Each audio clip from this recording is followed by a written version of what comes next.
Assalamualaikum warahmatullahi wabarakatuh. Innal hamdalillah nahmaduhu wa nasta'inuhu wa nastaghfiruh wa na'udzu billahi min shururi anfusina wa min sayyiati a'malina. May yahdihillahu fala mudilla lahu wa may yudlil fala hadiya lahu. Asyhadu an la ilaha illallah wahdahu la syarika lahu wa asyhadu anna Muhammadan 'abduhu wa rasuluh. Sallallahu wa sallam wa baraka 'alaihi wa 'ala alihi wa ashabihi ajma'in. Amma ba'du. Alhamdulillah, jamaah Masjid Al-Hidayah yang saya hormati dan yang saya cintai, di kesempatan kali ini marilah kita senantiasa muhasabah, introspeksi diri kita masing-masing.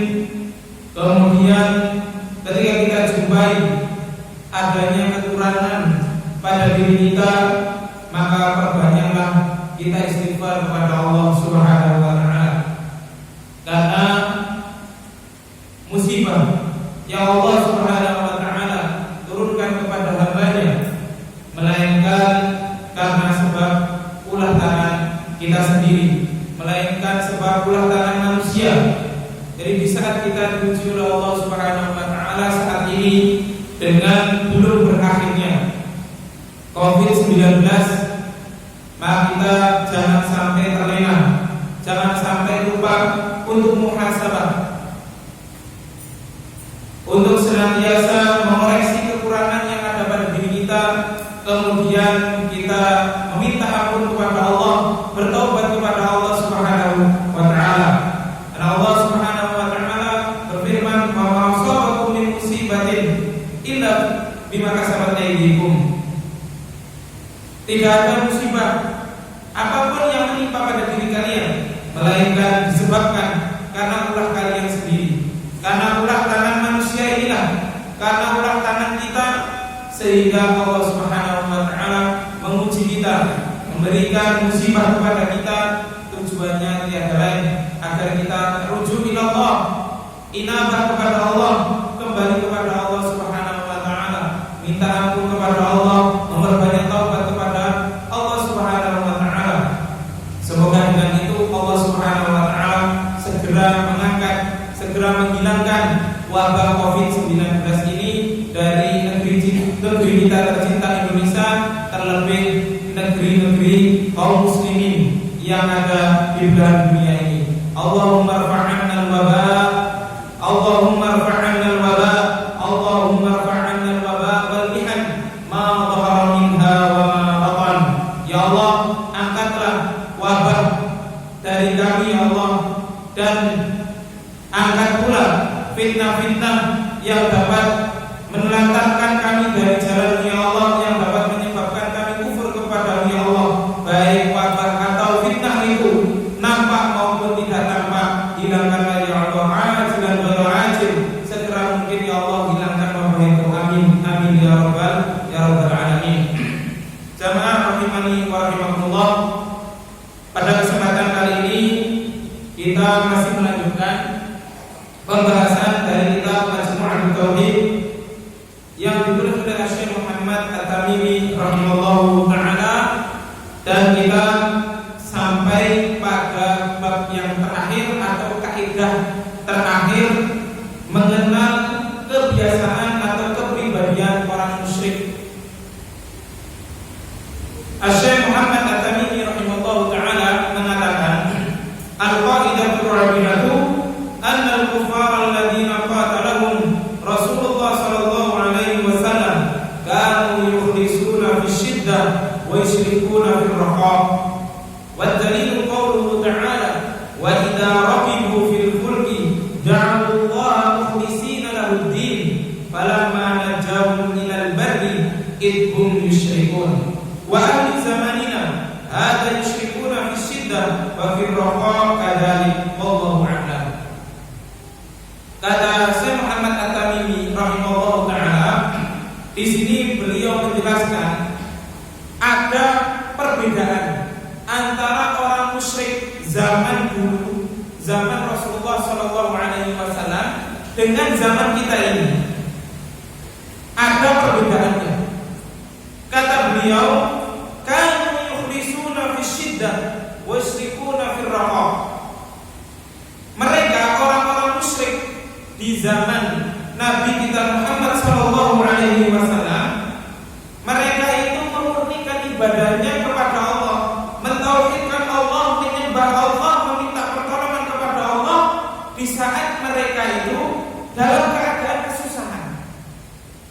Mereka susah, baik kesusahan karena kekurangan harta benda, diuji oleh Allah dengan sakit, atau diuji musibah yang luar biasa. Kata beliau rahimahullah taala bahwasanya mereka itu memurnikan ibadahnya kepada Allah, meminta pertolongan kepada Allah, benar-benar berdoa kepada Allah Subhanahu wa taala agar diangkat kesusahannya, agar dihilangkan kesusahannya.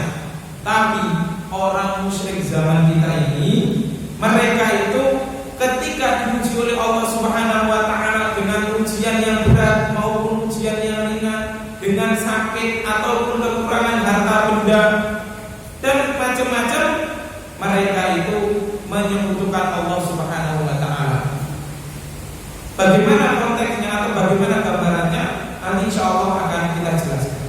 Jadi beliau di sini menjelaskan ada letak perbedaan orang musyrik zaman dulu di zaman Rasulullah dan zaman sebelum Rasulullah dengan zaman kita ini ada perbedaan. Kalau orang musyrik dahulu memurnikan ibadahnya kepada Allah saat dalam keadaan terpaksa, ada ujian, kemudian meminta pertolongannya kepada Allah. Tapi ketika diselamatkan oleh Allah, seperti yang dikabarkan oleh Allah Subhanahu wa taala di dalam surah Al-A'raf tentang keadaan Bani Israil yang diuji oleh Allah Subhanahu wa taala dengan diturunkannya bala tentaranya Allah Subhanahu wa taala dari sebangsa katak, kemudian hama dan sejenisnya menghancurkan tanaman-tanaman mereka. Mereka meminta kepada Nabi Musa agar wabah itu dihilangkan. Tapi ketika wabah itu sudah dihilangkan, mereka kembali lagi kufur kepada Allah. Ini contohnya. Ketika mereka dalam keadaan kesusahan, mereka kembali kepada Allah, meminta pertolongan kepada Allah. Tapi ketika sudah dibebaskan oleh Allah Subhanahu wa taala dari musibah tersebut, mereka kembali lagi berbuat syirik kepada Allah Subhanahu wa taala. Dari lain yakni yang dibawakan oleh Syekh Muhammad At-Tamimi dalam surah Al-Ankabut ayat yang ke-65. Fa idza raqibu fil fulki da'u wa mukhlisina lahu din falamma najahum ila al-barri idza hum yusyrikun. Fa idza raqibu, ketika mereka itu sedang berlayar fil fulki, naik kapal, ketika mereka berlayar, da'u wa mukhlisina lahu din, diuji oleh Allah Subhanahu wa taala dan dihantam ombak sampai mereka itu seakan-akan ingin tenggelam. Kemudian terjadi badai yang luar biasa. Da'allahu mukhlisina lahuddin.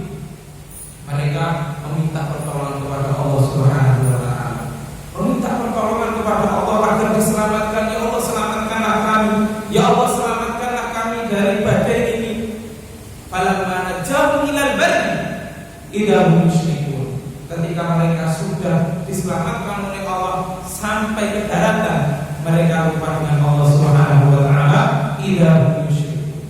Mereka berbuat syirik kepada Allah Subhanahu wa taala. Jadi inilah keadaan orang musyrik dahulu.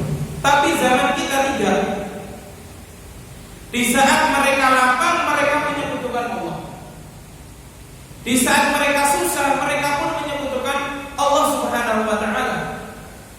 Di saat Allah Subhanahu wa taala menguji mereka, contoh sederhana, di saat terjadi wabah seperti ini, tidak sedikit orang-orang yang mereka itu menyebutkan Allah Subhanahu wa ta'ala, masih saja meminta kepada selain Allah Subhanahu wa ta'ala, meminta pertolongan, datang kepada kuburan tertentu, datang kepada dukun, datang kepada paranormal dan sejenisnya untuk menghilangkan wabah tersebut, untuk menghilangkan wabah ini.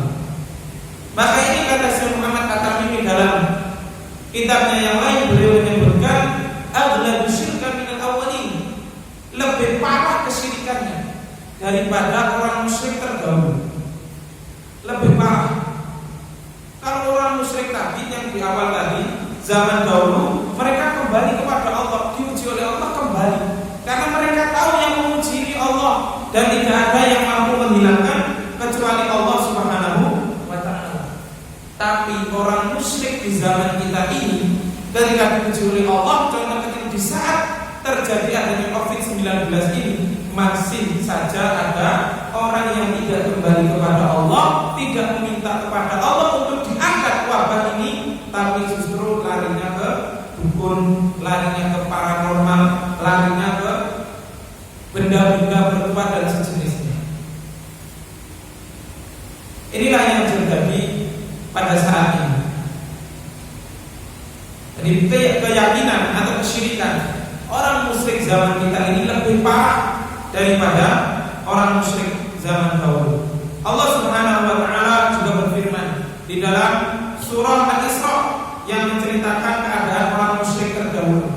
Allah Subhanahu wa ta'ala berfirman, "Wa idza massakumud durru fil bahri dhalla man tad'una illa iyyah falamma najjakum ilal barri a'radtum wa kana al-insanu kafura." Dan apabila kamu ditimpa bahaya di lautan, niscaya hilanglah siapa yang kamu seru kecuali hanya Allah Subhanahu wa ta'ala. Jadi di sini jelas tegas lagi Allah Subhanahu wa ta'ala mengabarkan dalam surah Al-Isra ayat yang ke-67, dan apabila kamu ditimpa bahaya di lautan, dhalla man tad'una illa iyyah, kata Allah, niscaya hilanglah dhalla, niscaya hilanglah kepercayaanmu kepada Tuhan-Tuhan yang kamu mintai selain Allah Subhanahu wa ta'ala, dan kamu hanya meminta kepada Allah Subhanahu wa ta'ala agar diselamatkan oleh Allah Subhanahu wa ta'ala dari bahaya tersebut. Tapi kata Allah Subhanahu wa ta'ala, maka tatkala Allah Subhanahu wa ta'ala menyelamatkan kamu ke daratan, kamu berpaling, dan manusia adalah selalu tidak berterima kasih kepada Allah Subhanahu wa ta'ala. Inilah sifat manusia. Ketika dia itu diuji oleh Allah Subhanahu wa ta'ala, dia merasa dirinya dihinakan oleh Allah.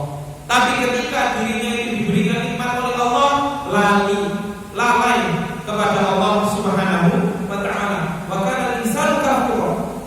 Manusia ini kebanyakan mereka itu kufur nikmat, banyak mengkufuri nikmat Allah Subhanahu wa ta'ala. Ini keadaan orang musyrik terdahulu yang disebutkan oleh Allah Subhanahu wa ta'ala di dalam Al-Quran. Dan hal ini tidak hanya berkaitan di saat orang itu terjadi sebuah bencana atau musibah di lautan. Jadi ayat ini konteksnya tidak hanya di lautan, bahkan di daratan pun. Ketika ada musibah, mereka itu meminta kepada Allah Subhanahu wa ta'ala agar dihilangkan musibah tersebut, dihilangkan bahaya tersebut. Tapi orang musyrik zaman kita ini, ketika mereka berlayar pun, mereka menyebutkan Allah Subhanahu wa ta'ala.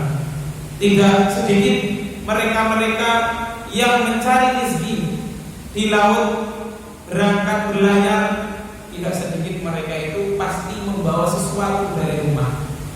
Mereka minta kepada dukun ini dan dukun itu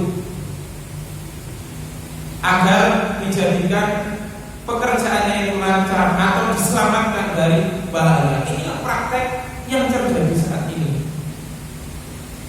Akibat karena mereka itu tidak memahami akan makna dari kalimat la ilaha illallah yang sesungguhnya, sehingga mereka itu menyekutukan Allah Subhanahu wa taala.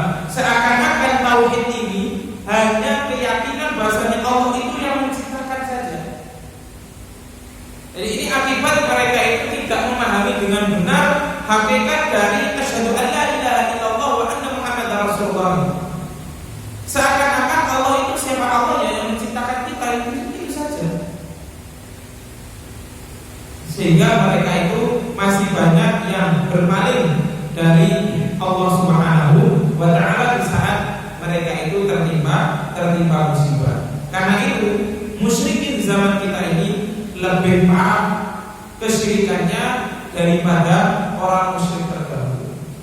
Di saat lapang mereka juga datang ke dukun, datang ke paranormal, ya, meminta kepada mereka agar diberikan jimat, agar diberikan sesuatu, paling tidak ditanam di rumahnya atau ditanam di rumahnya, padahal belum tentu ada bahaya. Tapi sudah takut di awal karena terwas-wasi oleh setan, sehingga dalam keadaan lapang pun, dalam keadaan tidak mendapatkan musibah pun, orang-orang zaman kita ini datang ke dukun meminta tolak bala alasannya, sehingga ada sesuatu yang ditanam di rumahnya, atau ada yang kertas atau bungkusan atau apa yang ditempel di tiap-tiap pintu, depan pintu atau pintu tengah atau ruangan tengah atau kamar dan sejenisnya. Atau mereka datang ke dukun meminta pegangan, meminta benda pusaka, atau meminta naudzubillah min dzalik, meminta khordam agar dijaga dirinya dan keluarganya. Padahal belum terjadi apa-apa, sudah seperti itu. Dan ini namanya lebih parah. Dalam keadaan ditimpa bahaya, sudah menyekutukan Allah Subhanahu wa taala. Baru saja mau buka warung misalkan, datang dulu ke dukun, ya, minta sesuatu, entah beli beli entong, apa bahasa Indonesia entong, atau beli susu wajannya. Nah ini kan masya Allah, belum saja jualan, belum saja diuji oleh Allah jualannya laku atau tidak, sudah melakukan seperti itu. Kalau tidak laku, lebih parah lagi, wah ternyata sumbangannya kurang. Biasanya kan seperti itu. Tambah mana akhirnya semakin bertambah kesyirikannya. Tidak ingat kepada Allah, tapi ingat kepada bayi. Inilah yang terjadi pada zaman kita ini, akibat karena kurangnya perhatian tentang tauhid, kurangnya perhatian tentang memahami daripada makna kalimat la ilaha illallah yang benar. Ini kita bisa saksikan sendiri bagaimana kebanyakan masyarakat kita yang masih awam, yang masih kental dengan dunia perdukunan atau dunia perkelenikan. Inilah pentingnya kita belajar tauhid. Jadi dalam kaidah yang keempat ini, beliau rahimallahu taala, Syekh Muhammad At-Tamimi rahimallahu taala, karena tadi menjelaskan bahwasanya keadaan orang musyrik di zaman kita itu lebih parah daripada orang musyrik terdahulu, maka secara tidak langsung beliau itu memberikan peringatan kepada kita, ojo melo-melo, jangan seperti itu. Jangan seperti perbuatan orang-orang yang mereka itu jahil, orang itu bodoh terhadap agama Islam yang benar ini, sehingga masih kental dengan tahayul, masih kental dengan kebid'ahannya, masih kental dengan khurafatnya, masih kental dengan kesyirikannya. Jangan sampai seperti itu. Ini peringatan. Kita yang sudah tahu ini, kita yang sudah belajar di sini ini, maka sebisa mungkin harus menjauhi praktek tersebut, karena itu merupakan perbuatan yang dilarang oleh Allah Subhanahu wa taala. Jadi perbuatan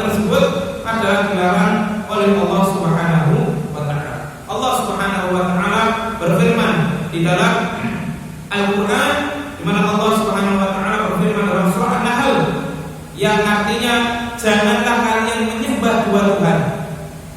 Janganlah kalian menyembah dua Tuhan, sesungguhnya Dialah Allah Subhanahu wa taala, Tuhan yang Maha Esa. Jadi janganlah kalian meminta perlindungan dengan makhluk lain, tapi mintalah perlindungan kepada Allah Subhanahu wa taala. Maksudnya meminta perlindungan yang menjadi kekhususan bagi Allah Subhanahu wa taala. Kalau kita meminta perlindungan kepada orang yang memang mampu, artinya mampu dari segi fisik atau berwenang, ini tidak jadi masalah.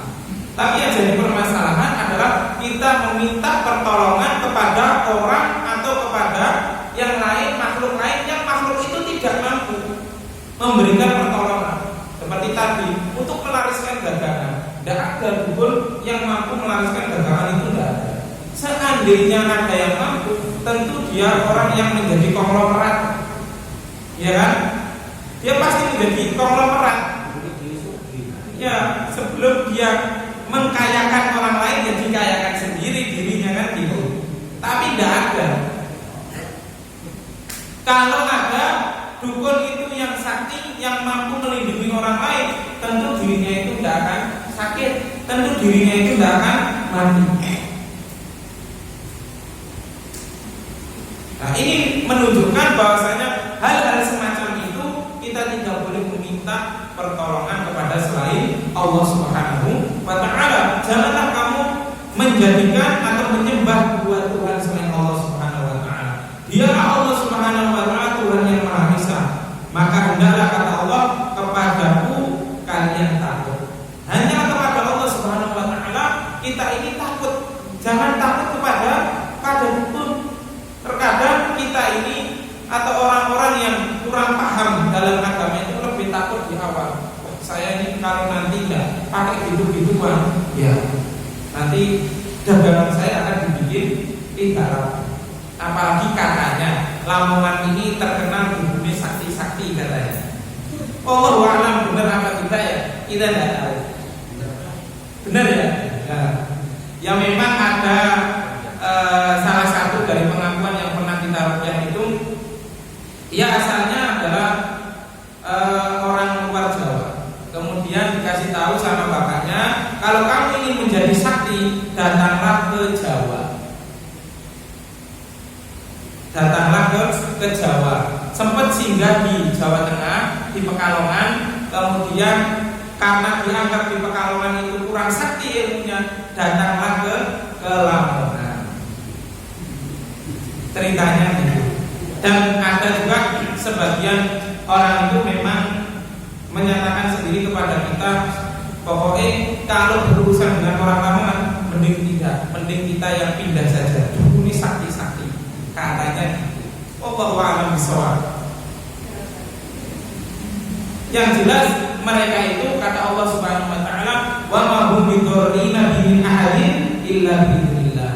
Tidak akan mampu membahayakan manusia kecuali atas izin Allah Subhanahu wa taala. Bahkan disebutkan oleh Rasulullah sallallahu alaihi wasallam di dalam hadis, seandainya seluruh manusia atau seluruh makhluk Allah, baik dari golongan manusia dan jin, berkumpul menjadi satu ingin mencelakakanmu, maka kata Rasulullah sallallahu alaihi wasallam, kamu tidak akan menjadi orang yang celaka illa ma qaddarallahu alaihi, kecuali apa yang telah ditakdirkan atasmu.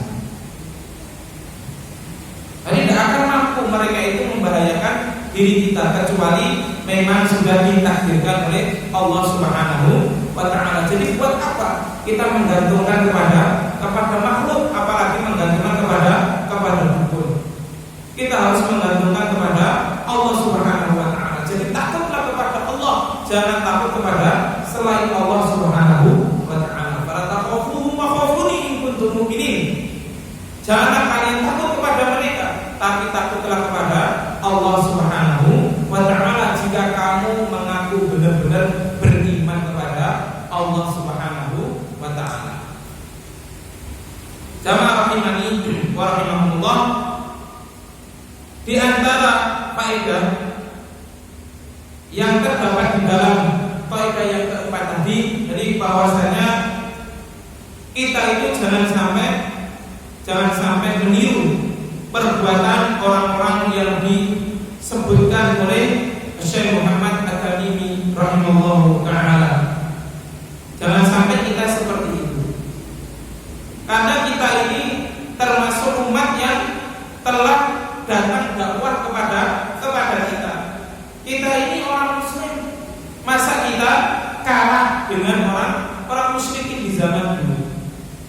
Kan lucu namanya. Kita sudah Islam sejak kecil, kita mengenal sholat, kita juga datang ke kajian-kajian.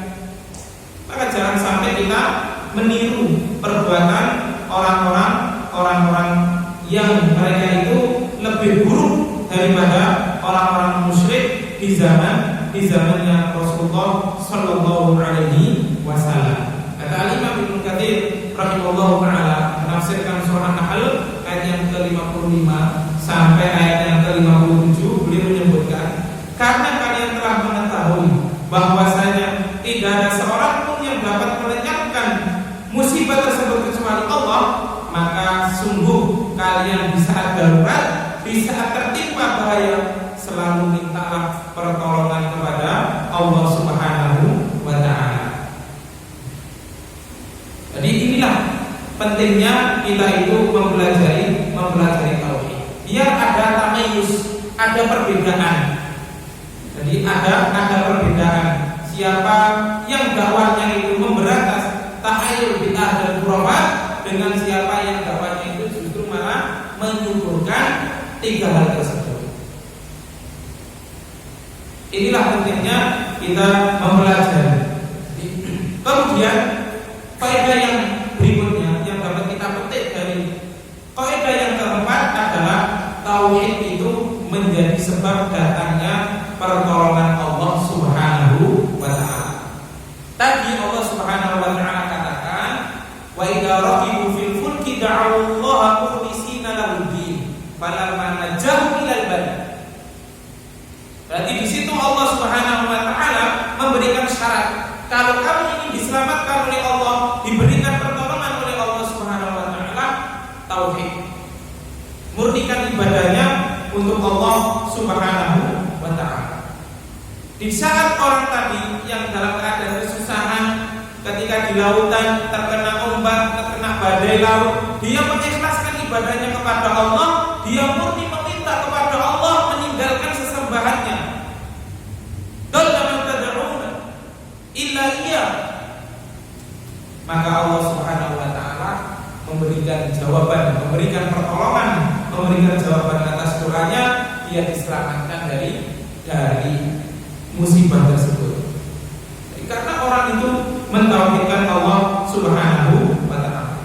Kita bisa lihat bagaimana dalam sirah, kita bisa lihat bagaimana dulu para sahabat Rasulullah SAW. Misalkan Bilal bin Rabah radhiyallahu anhu yang membawa keimanan kepada Allah Subhanahu wa taala di saat Bilal bin Rabah pada saat itu masih terjadi budak dan ditelantangkan di atas padang pasir yang panas dan ditindih dengan menggunakan batu. Dia hanya mengucapkan ahad, ahadun ahad, Allah adalah Esa, Allah adalah Esa. Kemudian Allah Subhanahu wa taala mengutus Abu Bakar As-Siddiq radhiyallahu anhu dan memerdekakan Bilal bin Rabah. Ini di antara contoh bahwasanya dengan tauhid itu pertolongan Allah Subhanahu wa taala pasti akan turun. Jadi dengan adanya musibah ini, kita jangan justru malah menyekutukan Allah, tapi murnikanlah ibadah kepada Allah. Janji Allah pasti Allah Subhanahu wa taala akan menurunkan pertolongannya. Wa in yamsaskallahu bidurrin fala kashifa lahu illa hu. Jika Allah Subhanahu wa taala menghendaki menimpakan bahaya atas dirimu, fala kashifa lahu illa hu, maka tidak ada yang dapat menghilangkan musibah tersebut, tidak ada yang menghilangkan wabah tersebut kecuali hanya Allah Subhanahu wa taala. Jadi tauhid, memurnikan ibadah kepada Allah, mengamalkan konsekuensi daripada la ilaha illallah, menyebabkan datangnya pertolongan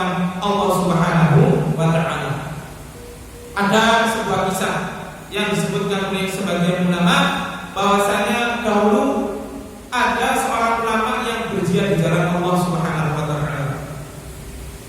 Di saat beliau itu berjihad di jalan Allah, hewan tunggangannya ini meninggal akibat dari peperangan tadi.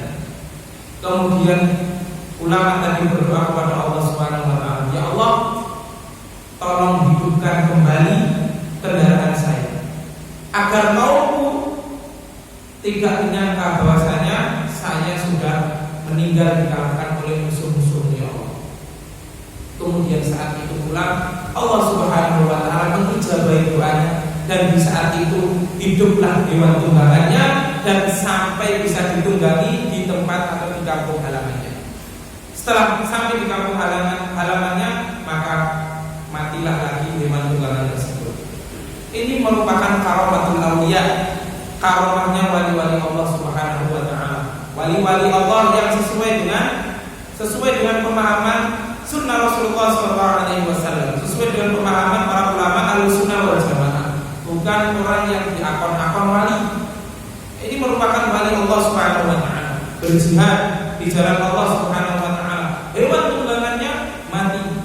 Kemudian beliau memurnikan ibadahnya kepada Allah Subhanahu wa taala, dan Allah Subhanahu wa taala memberikan jawaban atau mengijabahi doanya, sehingga hewan tunggangannya pun dihidupkan kembali oleh Allah dan bisa ditunggangi sampai ke tempat halamannya. Jadi tauhid merupakan jalan menuju datangnya pertolongan Allah Subhanahu wa taala. Allah Subhanahu wa taala juga mengisahkan Nabi Yunus alaihissalam, yang beliau itu ketika pada saat itu meninggalkan kaumnya. Kemudian beliau Nabi Yunus alaihissalam naik sebuah kapal, dan ternyata ditakdirkan oleh Allah Subhanahu wa taala harus diturunkan dari kapal dan diturunkan ke laut. Kemudian Allah Subhanahu wa taala mengutus ikan yang besar, kemudian dimakan Nabi Yunus alaihissalam atau berada di perut ikan. Tapi beliau tidak meninggal. Dan apa doa yang dibaca oleh Nabi Yunus alaihissalam? La ilaha illa anta subhanaka inni kuntu minadh dhalimin. Ada ikrar la ilaha illa anta, tiada Tuhan yang berhak diibadahi kecuali hanya Engkau ya Allah. Memurnikan ibadahnya kepada Allah Subhanahu wa taala. Inni kuntu minadh dhalimin. Ya Allah, aku ini termasuk orang yang zalim ya Allah. Selamatkanlah aku ya Allah. Kemudian Allah Subhanahu wa taala memberikan jawaban atas doa Nabi Yunus alaihissalam. Fastajabna lahu wa najjaynahu minal ghammi wa kadzalika nanjil mu'minin.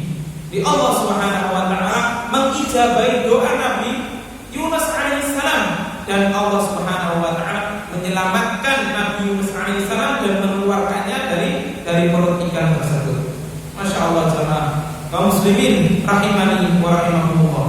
Inilah akibat dari atau hikmah atau faidah dari orang itu mentauhidkan Allah Subhanahu wa taala, berdoa kepada Allah, memurnikan ibadahnya kepada Allah. Allah jamin akan memberikan pertolongan kepada hamba tersebut. Oleh karena itu di mukadimah tadi sudah kita katakan, di saat Allah menguji wabah seperti ini, maka bagi kita adalah muhasabah, introspeksi diri, kesalahan apa yang sudah kita lakukan terhadap Allah, kemudian kita mengadu kepada Allah, meminta ampun kepada Allah, istighfar taubat kepada Allah Subhanahu wa taala, meminta pertolongan kepada Allah Subhanahu wa taala. Kita tentu ingat bagaimana doa atau bagaimana yang disebutkan oleh Allah Subhanahu wa taala di dalam Al-Qur'an, walau amana ahlul qura amanu wattaqau la fatahna 'alaihim abwaaba kulli syai'. Kunci dari datangnya keberkahan suatu desa atau suatu negeri yaitu dengan iman kepada Allah Subhanahu wa taala.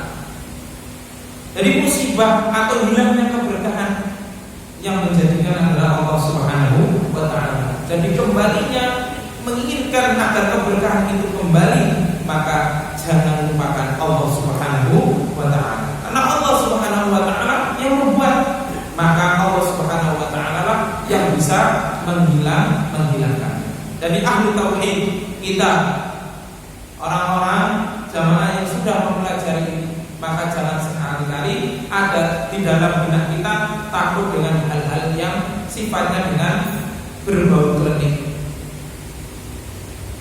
Sesakti apapun dukunnya, sekuat apapun sihirnya, tidak akan mampu mengalahkan iman kita kepada Allah Subhanahu wa ta'ala. Tidak akan membahayakan diri kita ketika kita mentauhidkan Allah Subhanahu wa ta'ala.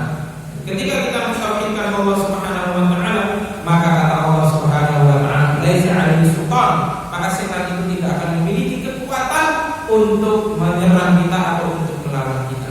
Kata Syekhul Islam Ibnu Taimiyah rahimahullah ta'ala, ketika seorang itu mentauhidkan Allah, mendekatkan diri kepada Allah Subhanahu wa ta'ala yang wajib dijaga, kemudian yang sunnah dijaga, maka kata Syekhul Islam Ibnu Taimiyah rahimahullah ta'ala, maka Allah Subhanahu wa ta'ala akan menurunkan bala tentaranya dari kalangan malaikat yang senantiasa akan menjaga dirinya, yang akan menjaga orang tersebut. Allah Subhanahu wa ta'ala berfirman dalam surah Ar-Ra'd, lahum mu'aqibat min baini yadayhim, bagi mereka itu orang-orang yang beriman ada mu'aqibat, malaikat-malaikat yang diperintahkan oleh Allah Subhanahu wa ta'ala untuk menjaga orang-orang yang murni imannya, menjaga orang-orang yang mentauhidkan Allah, menjaga orang-orang yang memperjuangkan agama Allah Subhanahu wa ta'ala.